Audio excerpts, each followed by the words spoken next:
মানুষ যখন কোনো শক্তি লাভ করে তখন সে নিজেকে বলশালী মনে করে। শক্তি লাভ করলেই তার মধ্যে অহংকার চলে আসে, অভিমান চলে আসে। তার কারণ হলো সে একটা সহজ কথা বুঝতেই পারে না। এই সব যা হচ্ছে সময়ের জন্য হচ্ছে। সময়ের থেকে বেশি বলশালী আর কেউ নেই। এই সময়ের জন্যই রাবণ ভক্তি দ্বারা কৈলাস পর্বত তুলে নিয়েছিলেন। আবার সেই সময়ের জন্যই, সেই কারণেই রাবণকে বধ হতে হলো। তার সাথে সাথে রাক্ষস কুলও ধ্বংস হয়েছিল এবং লঙ্কাও ভস্ম হয়ে গেছিল। দেখতে গেলে জন্ম থেকে মৃত্যু পর্যন্ত এই যে সময়, সেটাই হলো জীবন। কিন্তু তার মধ্যেও যা সময় আসে কোনো কারণেই আসে। সেই সময় আমরা যাপন করে কিছু শিখতে পারি। তাই আজ যে সময় আপনার হাতের কাছে আছে তাকে মুষ্টিবদ্ধ করে রাখুন, তাকে সামলে রাখুন, তাকে সংযত করে রাখুন, অনুভব করুন, তার থেকে কিছু শিখুন। তাকে কোনোভাবেই ব্যর্থ হতে দেবেন না। আর এটা জেনে রাখুন যে ভবিষ্যতে যা কিছু হতে পারে, যা কিছু হতে চলেছে, সেটা না আপনি জানেন আর না তা আপনার বশে রয়েছে। সেই জন্য আজ অহংকার বা অভিমান করে নিজের ভবিষ্যতের ক্ষতি করবেন না, সেই অনর্থ ঘটাবেন না। এটাই হলো সময়ের অর্থ। আসুন আমার সাথে ভালোবেসে বলুন, রাধা রাধা। খুব বড় একটা প্রশ্ন করতে চলেছি। এই সংসারের সব থেকে বেশি সুখী কে? এবার কেউ বলবে সেই ব্যক্তি যিনি সব থেকে বেশি ধনী, যার কাছে সব থেকে বেশি ধন আছে, আভূষণ আছে, স্বর্ণ আছে। কেউ বলবেন কোনো রাজ্যের রাজা, কারণ তিনি শাসন করতে পারেন, তার আদেশ ছাড়া কোনো কাজ সম্ভব নয়, ইত্যাদি ইত্যাদি। এর উত্তর যদি আমি দিই তাহলে এটুকুই বলবো, সংসারের সব থেকে সুখী ব্যক্তি হলেন তিনি যিনি সন্তুষ্ট। তার কাছে সন্তোষরূপী ধন আছে যা তাকে সুখী রাখে। এবার এই সন্তুষ্টি সেটা কিভাবে আসে জীবনে? এটা আসে ধৈর্যের কারণে। ধৈর্যের এই অনুভূতি অত্যন্ত শক্তিশালী। এই ধৈর্যই কিন্তু আমাদের ধরিত্রীকে ধরিত্রী মাতা করে তোলে। কারণ ধরিত্রী মাতা ধারণ করেন, সহ্য করেন, ধৈর্য ধরেন এবং নিজের কর্ম করতে থাকেন। সেটা ধৈর্যই ছিল মাতা সীতার মধ্যে, যা রাবণের অন্ত করে দিল।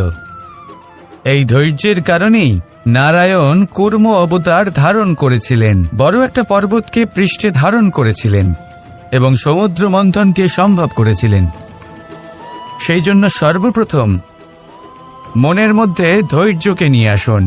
এই ধৈর্যই আপনাকে সন্তুষ্টির পথে নিয়ে যাবে, আর এই সন্তুষ্টি আপনাকে লোভ, মোহ এবং লালসার পথ থেকে দূরে নিয়ে সুখের পথে নিয়ে যাবে। আর তখন এই মন প্রসন্ন হয়ে বলবে, রাধা রাধা। মানুষ চিরকাল বড় মানুষ হয়ে উঠতে চায়, সবসময় সেই নিয়ে কল্পনা করে। কিন্তু প্রশ্ন হলো এটাই যে মানুষ বড় কখন হতে পারে? যখন সে ধনী হয়ে ওঠে, নাকি যখন তার কাছে সম্মান থাকে, নাকি যখন রূপবান হয় বা অধিক শক্তিশালী হয়? মানুষ বড় মানুষ তখনই হতে পারে যখন বিপদের সময় সে অন্য কোনো মানুষের পাশে এসে দাঁড়ায়। তাই সর্বপ্রথম এইটা শিখুন।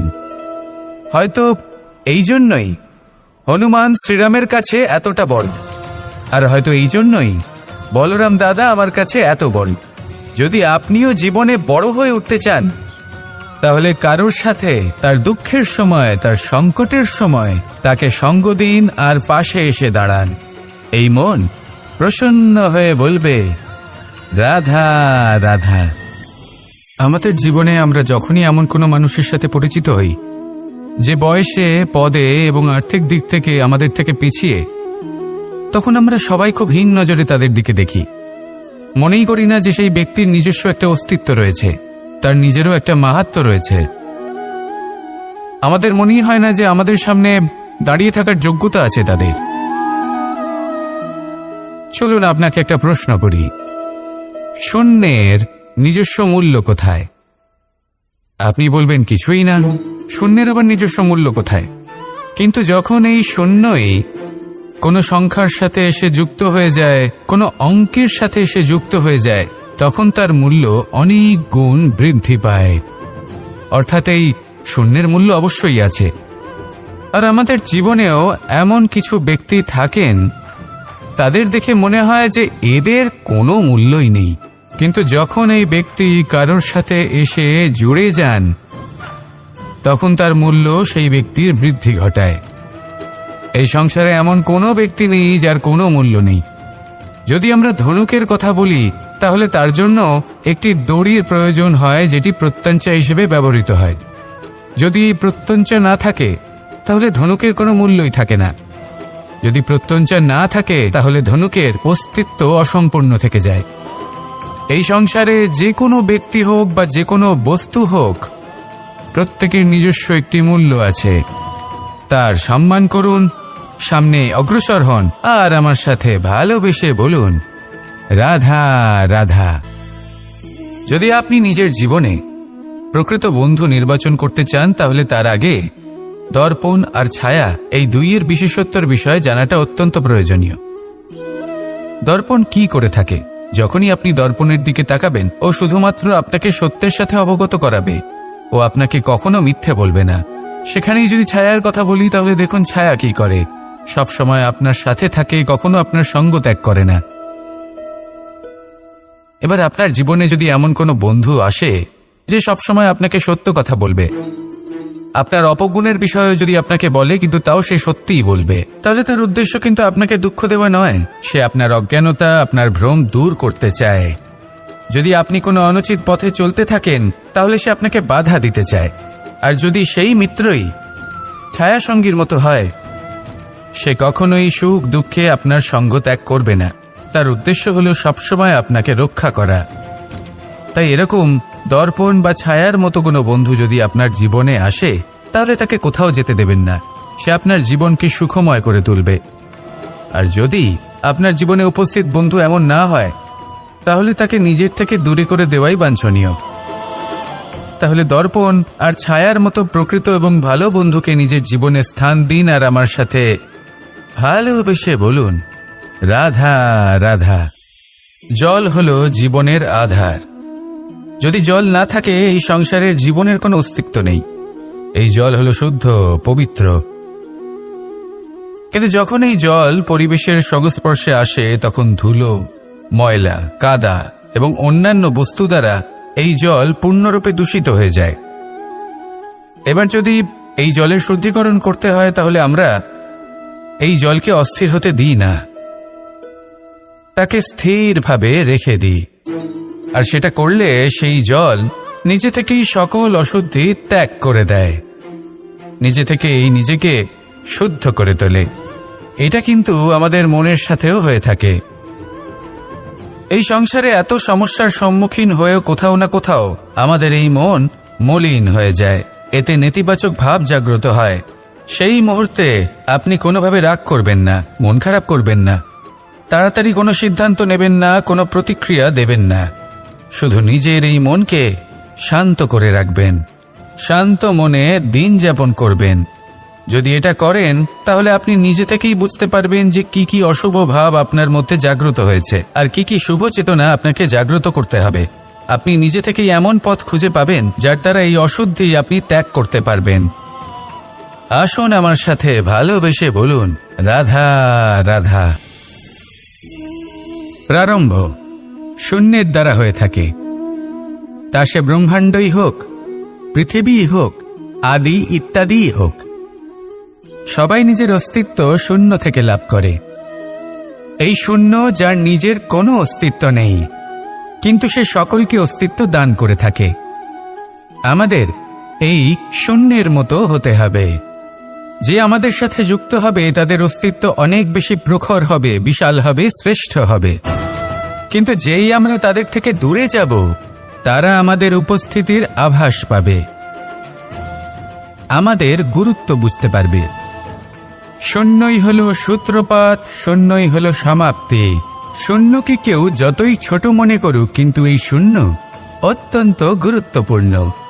তাই এই শূন্যের মতো হয়ে উঠুন আর আমার সাথে ভালোবেসে বলুন রাধা রাধা। এই জীবন আসলে কি? আমরা কারা? আমাদের অস্তিত্ব আসলে কি?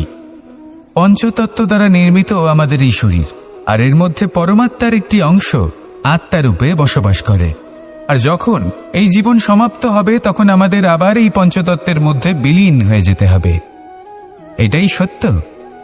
এবার অনেক মানুষ আছেন এমন অনেক চেষ্টা করতে থাকেন এমন কর্ম করার যাতে এই সংসার তাদের চিরস্মরণীয় করে রাখবে। কিন্তু এই জীবন আসলে কি? সেই সময় যখন আমরা নিঃশ্বাস নিই, আমাদের হৃৎস্পন্দন হয়, আমরা যে মুহূর্তগুলো যাপন করি, এবার এই মুহূর্তগুলিতে আমরা কি করব সেটা অত্যন্ত গুরুত্বপূর্ণ। আমরা কি অহংকার করব নাকি পরোপকার করব? এই সৃষ্টিকে বেঁধে রাখার চেষ্টা করব নাকি নিজেকে উন্নত করে তোলার চেষ্টা করব? এটাই শিক্ষা যে বল হোক বা কায়া, এর প্রতি আমাদের না অহংকার করা উচিত আর না মোহ। শুধু প্রত্যেকটা মুহূর্ত প্রেমময় হয়ে বাঁচুন আর ভালোবেসে বলুন রাধা রাধা। প্রয়াস, পরিশ্রম, এই শব্দগুলি শুনতে হয়তো ছোট মনে হয়, কিন্তু এর মূল্য অনেকটাই অধিক। এবার প্রয়াসও কিন্তু দুই ধরনের হয়। একটা প্রয়াস তাই যা আমরা নিজের মন থেকে, অন্তর থেকে সমগ্র শক্তি দিয়ে করার চেষ্টা করি। এবারে এই প্রয়াস প্রচেষ্টার নামান্তর। কিছু প্রয়াস এমন হয় যেমন দ্রুতক্রীড়া খেলা। মানুষ বলেন আজ একটু প্রয়াস করি, একটু দ্রুতক্রীড়া খেলেই দেখি, যদি বিজয়ী হই তবে ভালো ব্যাপার, যদি না হই তবে আর কখনো খেলবো না। এটাও কিন্তু প্রয়াস, কিন্তু এই প্রয়াস পরিশ্রম নয়। পাণ্ডবদের দেখুন, ওনারা যখন পরিশ্রম করেছিলেন তখন খাণ্ডবপ্রস্থকেও ইন্দ্রপ্রস্থ বানিয়েছিলেন। দ্রুতক্রীড়া খেললেন, সেই মুহূর্তেই ইন্দ্রপ্রস্থ হারিয়ে ফেললেন। পরিশ্রম করলেন, সগৌরবের রাজা হলেন। দ্রুতক্রীড়া খেললেন, তখন এক মুহূর্তে রাজা থেকে নিঃস্ব হয়ে গেলেন। সারমর্ম এটাই যে দ্রুতক্রীড়া কখনো কখনো আপনার মিত্র হতে পারে, কখনো সে আপনাকে বিজয়ী করতে পারে, কিন্তু প্রয়াস এবং পরিশ্রম যখন একসাথে মিলিত হয় তখন তা সর্বদাই আপনার সাথে থাকে। প্রয়াস করতে থাকুন, পরিশ্রম করতে থাকুন, আর আমার সাথে ভালোবেসে বলুন রাধা রাধা। আমি এইভাবে প্রত্যেক দিন নিজের সাথে কিছুটা সময় অতিবাহিত করি, সুচিন্তা করি, কারণ আমি এটা মনে করি যে আমার প্রতিদ্বন্দ্বী অন্য কেউ নয় বরং আমি নিজেই। আর আমি চেষ্টা করি যে আমি যেন নিজেকে নিজের থেকে বেশি শ্রেষ্ঠ করে তুলতে পারি। তাই প্রতিদিন আমি আকলন করি নিজের কর্মের, যে কাল আমি কি উচিত করেছি কি অনুচিত করেছি, যে ভুল আমি করেছি তা আজকে কি করে শুধরে নিতে পারি। যে শ্রেষ্ঠ কর্ম আমি কাল করেছি আজও সেই শ্রেষ্ঠ কর্ম আমাকে করতে হবে। শুধু এই প্রক্রিয়াতেই আমি নিজেকে শ্রেষ্ঠ ব্যক্তি, শ্রেষ্ঠ রাজা, একজন শ্রেষ্ঠ পিতা, পুত্র করে তুলি। এইভাবেই আমি একজন শ্রেষ্ঠ মানুষ হয়ে উঠি। আপনিও এই কথা মনে রাখবেন যে আপনার প্রতিস্পর্ধা অন্য কারোর সাথে নয় বরং নিজের সাথে। তাই নিজের কর্মের আকলন করুন, নিজের মধ্যে যে দোষ আছে তা ত্যাগ করুন, নিজেকে শুধরে ফেলুন। এই মন সবসময় সুপ্রসন্ন থাকবে এবং লক্ষ্য প্রাপ্ত করে বলবে রাধা রাধা। কখনো কোনো পাখিকে দেখেছেন? যখন সে প্রথমবার উঠতে চেষ্টা করে সে বাসা থেকে মাটিতে পড়ে যায়, কিন্তু সে হার মানে না, চেষ্টা করতে থাকে, করতেই থাকে, ডানা ঝাপটাতে থাকে, আর তারপর সে উড়তে শেখে। গোল শালগ্রাম শিলাকে দেখুন, পর্বত থেকে খসে পড়ে, ধাক্কা খায়, জলের প্রবাহ দ্বারা ঘর্ষিত হয়, তারপরে তা শালগ্রামে পরিণত হয়। ভেবে দেখুন, যদি কোনো পাখি প্রথমবার উড়তে গিয়ে এটা ভাবে যে না না, যদি আমি পড়ে যাই তবে, আমার যদি আঘাত লাগে তবে, আর যদি ভয়ের কারণে সে শুরুই না করতে পারে, চেষ্টাই না করে, তাহলে কি সে উড়তে শিখবে? কখনোই নয়। এটাই আমাদের শিখতে হবে, প্রারম্ভ করতে হবে। তা অত্যন্ত গুরুত্বপূর্ণ। যখন আমরা কিছু শুরু করি তখন ভয় করে, কিন্তু যদি এটা না করেন জীবনে কখনো সামনে এগোতেই পারবেন না। হতেই পারে প্রারম্ভ করার পরে আপনি পড়ে যাবেন, বারবার নিচে পড়ে যাবেন, কিন্তু যদি নিরন্তর চেষ্টা করতে থাকেন তাহলে একদিন না একদিন আপনি অবশ্যই সফল হবেন। এই শুরু করাটাই সব থেকে বেশি কঠিন। এর দ্বারা ভয়ভীত হবেন না। আসুন আর আমার সাথে ভালোবেসে বলুন, রাধা রাধা। এই সংসারে নির্মাণের বিষয়ে জ্ঞান লাভ করার পূর্বে ধ্বংসের বিজ্ঞান বুঝে নেওয়াও খুব প্রয়োজনীয়। যখনই আমরা ব্যায়াম করি তখন কি হয়, আমাদের পুরনো মাংসপেশি নষ্ট হয়ে যায় এবং সেই মাংসপেশির স্থানে আমরা নতুন মাংসপেশির নির্মাণ করে থাকি। যেমন একটা নতুন ইমারত গড়ে তোলবার পূর্বে পুরাতন ইমারতকে ভঙ্গ করে দিতে হয়, তবেই তো সেই স্থান সজীব হবে, ঠিক কিনা? এবারে জ্ঞান এবং বিজ্ঞান ছাড়াও এমন কিছু আছে যা কিনা অত্যন্ত গুরুত্বপূর্ণ। তা হলো সীমা পার করে যাওয়া। এই যে সীমা, এই যে নিয়ম, তা মানুষের জন্যই বানানো, তাকে নিয়ন্ত্রণ করার জন্য তৈরি করা হয়েছে। এমন অনেক সীমা, এমন অনেক নিয়ম মানুষের জন্য অত্যন্ত মঙ্গলকারী। কিন্তু কিছু এমন সীমা আছে, কিছু এমন নিয়ম আছে যা মানুষের লঙ্ঘন করে যাওয়া অতি আবশ্যক। যতক্ষণ না এই সীমা লঙ্ঘন করছেন, নিজের নতুন অস্তিত্বকে খুঁজেই পাবেন না, সেই স্থানে পৌঁছতেই পারবেন না যেখানে সংসার তাকে চিরস্মরণীয় করে রাখবে। সেই জন্য জীবনে যাই করবেন, সীমা অতিক্রম করে যান। যদি পরিশ্রম করেন তাহলে সীমা অতিক্রম করে পরিশ্রম করুন। যদি লক্ষ্যের দিকে অগ্রসর হন তাহলে সীমা অতিক্রম করে অগ্রসর হন। কোনো সীমারেখা যাতে না থাকে, সেই সর্বোচ্চ স্থান দেখুন এবং অগ্রসর হন। এই সংসারে অগ্রসর হওয়ার জন্য এই সীমারেখা বুঝে নেওয়া এবং তা অতিক্রম করার জ্ঞান লাভ করা প্রয়োজনীয়। আসুন আমার সাথে ভালোবেসে বলুন, রাধা রাধা। জ্যোতিষ একটা বিদ্যা, এ হলো একটা বিজ্ঞান। যে নক্ষত্র দশায় আপনি জন্মগ্রহণ করেছেন, যে স্থানে আপনার জন্ম হয়েছে, এগুলো আপনার জীবনের দিশা স্থির করার ক্ষেত্রে গুরুত্বপূর্ণ ভূমিকা পালন করে। কিন্তু যে রাশিতে আপনি জন্ম নিয়েছেন আর আপনার যা নাম স্থির হয়েছে, সেটা আপনার ভবিষ্যৎ নির্ধারণ করবে তা আবশ্যক নয়। রা দিয়ে রাম এবং রা দিয়ে রাবণ, এই দুজনের রাশি সমান ছিল, কিন্তু একজন নিজের শক্তির দুর্ব্যবহার করলেন।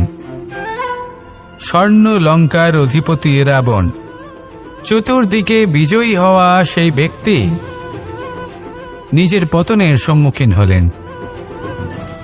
শ্রীরাম রাবণকে বধ করলেন। শ্রীরাম, যিনি নিজের কর্ম দ্বারা, নিজের পরিশ্রম দ্বারা ঈশ্বর উপাধি লাভ করেছিলেন, 14 বছরের বনবাস ভোগ করলেন, আর যখন বিপদে পড়লেন তখনও নিজের রাজ্যের সাহায্য নিলেন না। বনের মধ্যে নিজে বানর এবং ভাল্লুকদের নিয়ে একটি সেনাবাহিনী গড়ে তুললেন এবং রাবণকে তার কুকর্মের শাস্তি দিলেন।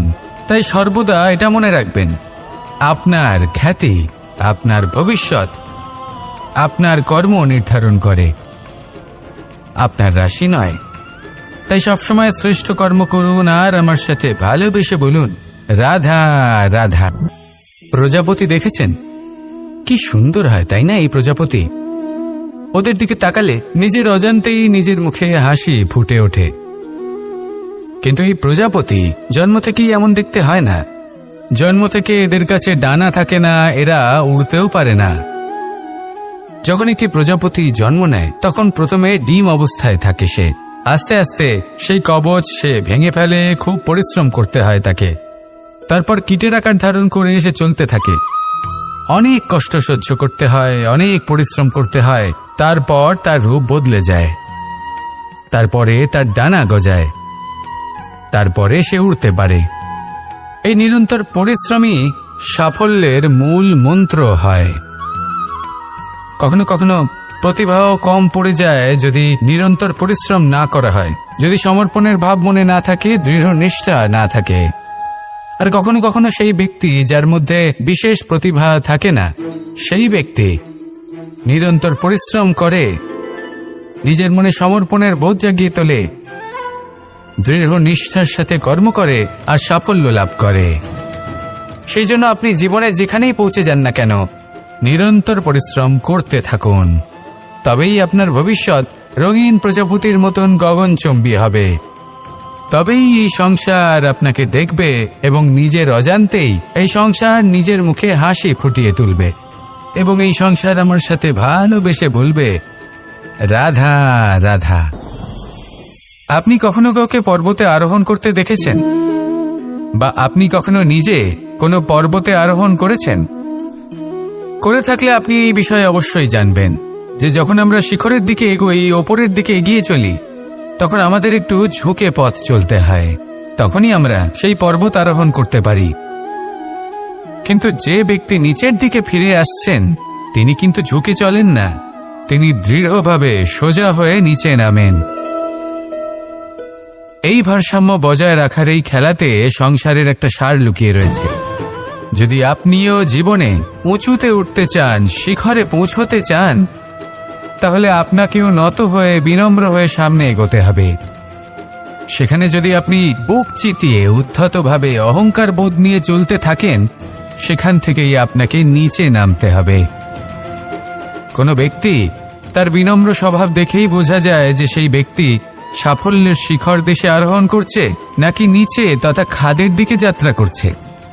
তাই সবসময় বিনম্র থাকুন, শ্রেষ্ঠ কর্ম করুন, পরিশ্রম করুন, আর আমার সাথে ভালোবেসে বলুন রাধা রাধা। কর্ণ, সূর্যপুত্র কর্ণ,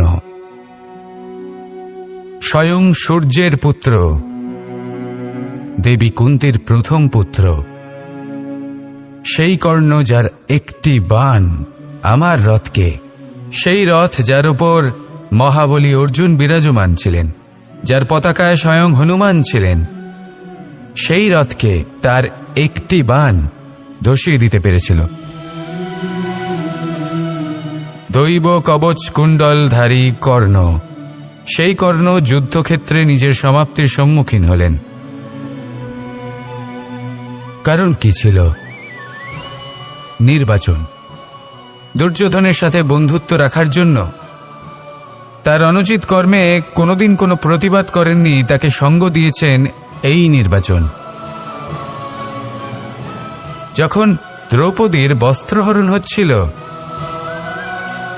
তখন তাকে বাধা দেওয়ার বদলে নীরব থাকার নির্বাচন, তার বিরোধিতা কখনো না করার নির্বাচন, এই নির্বাচনই কারণ হয়ে দাঁড়ালো কর্ণের পতনে। এই সংসারে সবার উপকার আপনি স্বীকার করতে পারেন, তাকে সম্মানও করতে পারেন, কিন্তু তার সামনে এতটাও নত হবেন না যে নিজের অন্তর্মনের কথাটা আপনি শুনতে না পান। নির্বাচন যদি ধর্মসঙ্গত হয় তবেই তা শুভ হয়। আসুন আমার সাথে ভালোবেসে বলুন রাধা রাধা। মানুষ ছোট হোক বা বড়, রাজা হোক বা দরিদ্র, সমস্ত মানুষের মধ্যে একটা সামঞ্জস্য থাকে। সমস্ত মানুষের কাছে তার প্রশংসা অত্যন্ত গুরুত্বপূর্ণ। সে খুবই প্রসন্ন হয় যদি আপনি তার প্রশংসা করেন, কিন্তু আপনি যদি তাকে এটা বলেন যে এটা তোমার ভুল ছিল, তোমার কিছু খামতি ছিল, তখন সেটা সে মানতে রাজিই থাকে না। সব মানুষ এটা শুনতে পছন্দ করে যে সে যেটা করেছে সেটাই সর্বোত্তম। এবার আমি আপনাকে একটা কথা বলি, এই হলো নিন্দা, এই হলো প্রশংসা, আর এই হলো সত্য, যা সবার থেকে উচ্চস্থানীয়। সেই জন্য মানুষ আয়না দেখে। আয়না তাকে তার সৌন্দর্য দেখায় না, তাকে দেখায় যা সত্য, যাতে মানুষ আরো সুন্দর হওয়ার চেষ্টা করতে থাকে। তাই আয়না অত্যন্ত গুরুত্বপূর্ণ সত্যকে জানার জন্য। জীবনে নিন্দুকের মাহাত্ম্য প্রশংসকের মাহাত্ম্যের থেকে অনেক বেশি। কেন? কারণ তারা আপনাকে আপনার খামতি দেখায়, আপনার ভুলগুলো বুঝিয়ে দেয়, আপনাকে একটা সুযোগ দেয় নিজেকে শুধরে নিতে, নিজেকে আরো শ্রেষ্ঠ করে তুলতে, যা প্রশংসক করতে পারে না।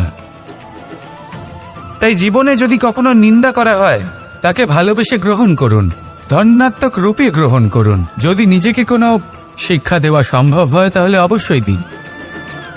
দেখবেন মন প্রসন্ন হয়ে বলবে রাধা রাধা। জীবনে কখনো সাফল্য আসে, আবার কখনো অসফলতা, কখনো আশা পাওয়া যায়, কখনো নিরাশা, কখনো জয় লাভ করি, আবার কখনো পরাজয়।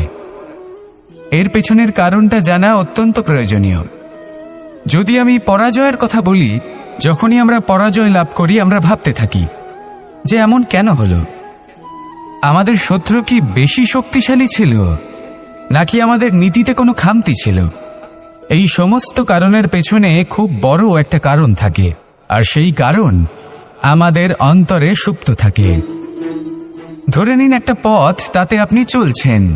সেই পথ কাঁটায় পরিপূর্ণ, কিন্তু আপনি পাদুকা পরে রয়েছেন আর আপনি হেঁটে সামনে এগিয়ে যান। এবার এমন একটা পথ এলো যা পুষ্পে ঢাকা, আর আপনি পাদুকা পরে রয়েছেন, কিন্তু আপনার পাদুকাতে একটা পাথর আটকে গেল।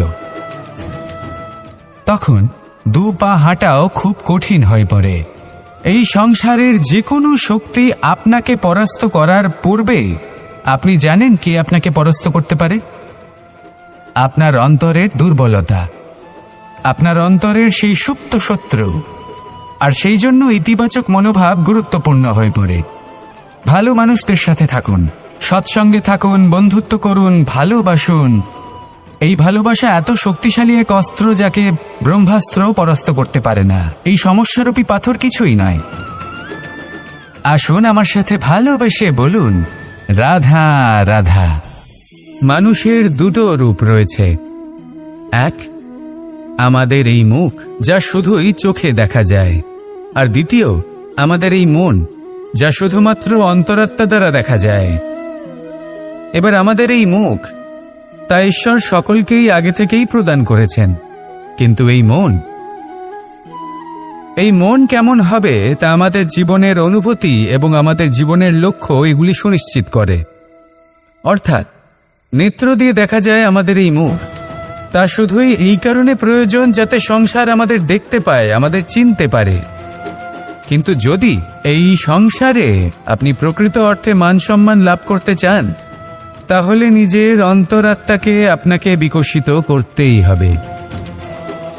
দেখুন, কথায় আছে এই যে অসুর, তা শারীরিকভাবে উপস্থিত নয়, তা মনের মধ্যে থাকে।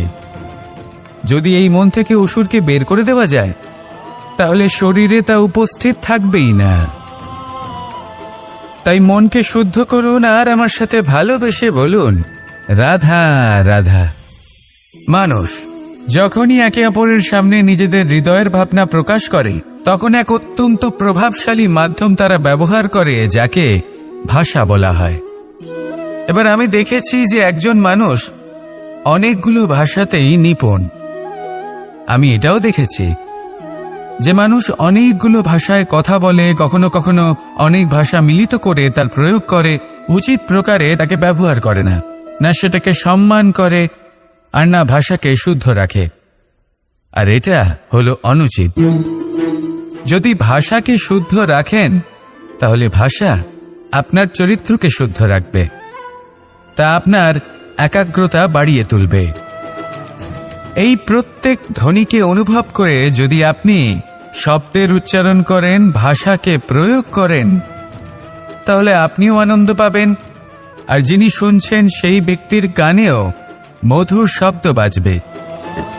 তাই মনে রাখবেন, যে ব্যক্তি ভাষার পবিত্রতাকে সম্মান করে, তাকে সংসারও সম্মান করে।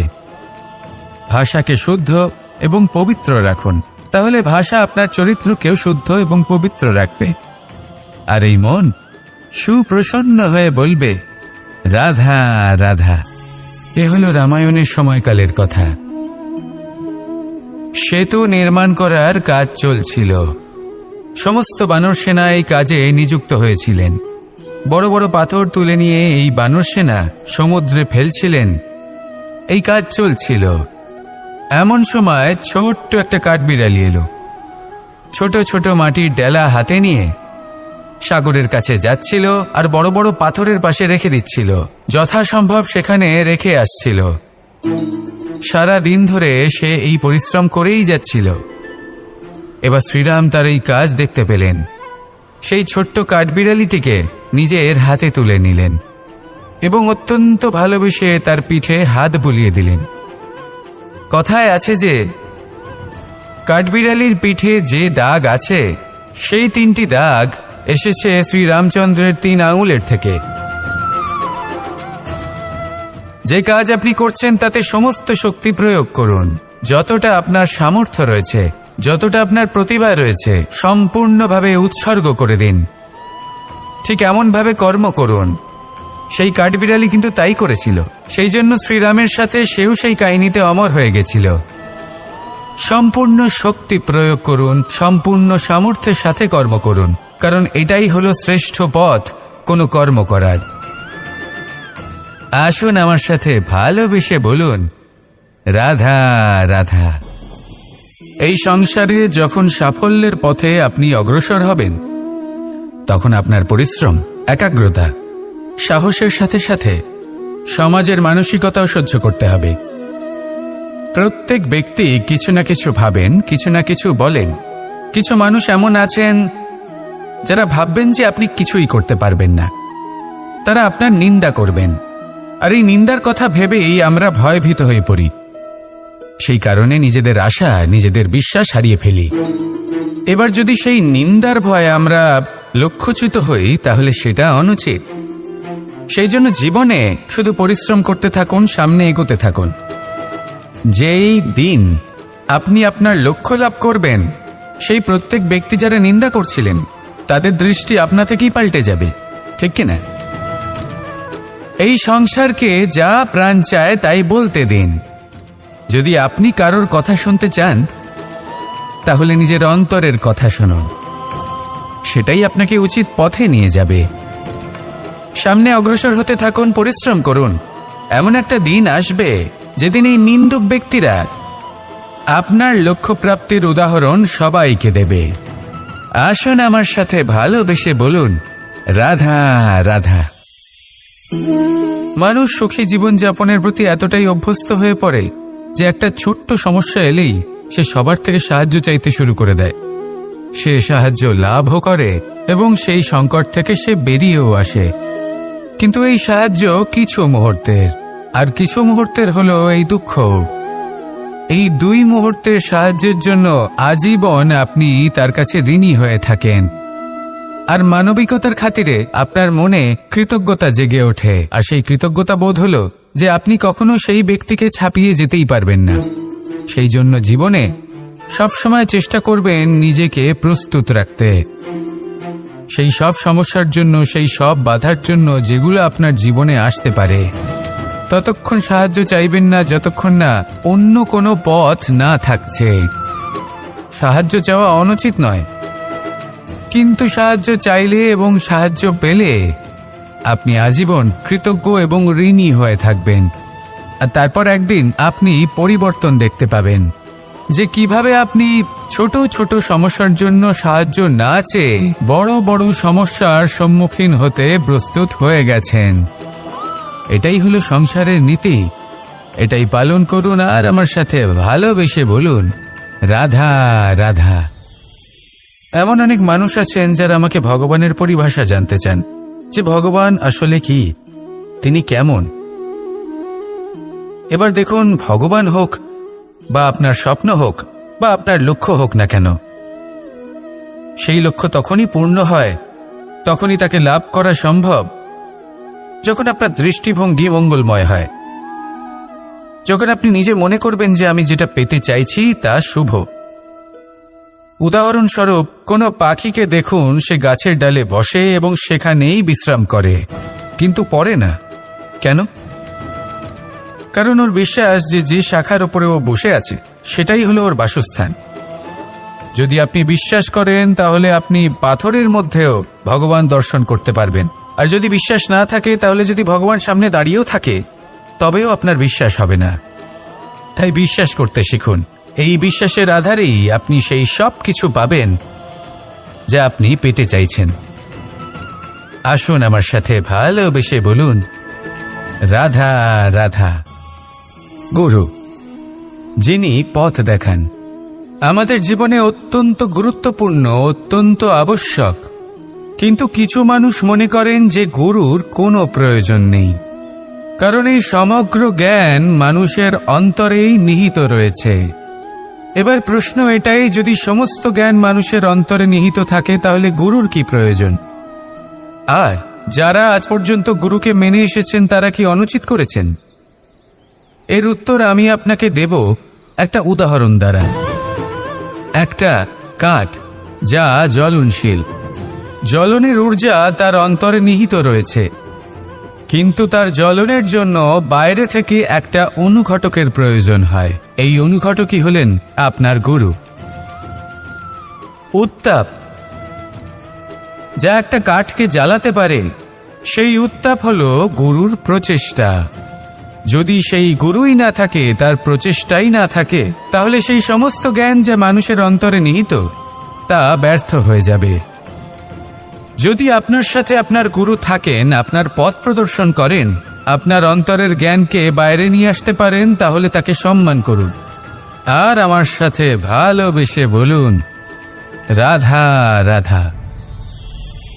असतो मा सद्गमय, तमसो मा ज्योतिर्गमय, মৃত্যুর্মা মৃতঙ্গময়।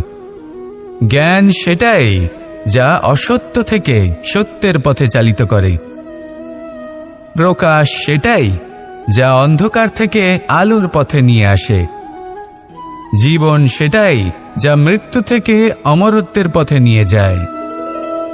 এবার এই তিনটে, জ্ঞান, জীবন এবং প্রকাশ, একই রকম।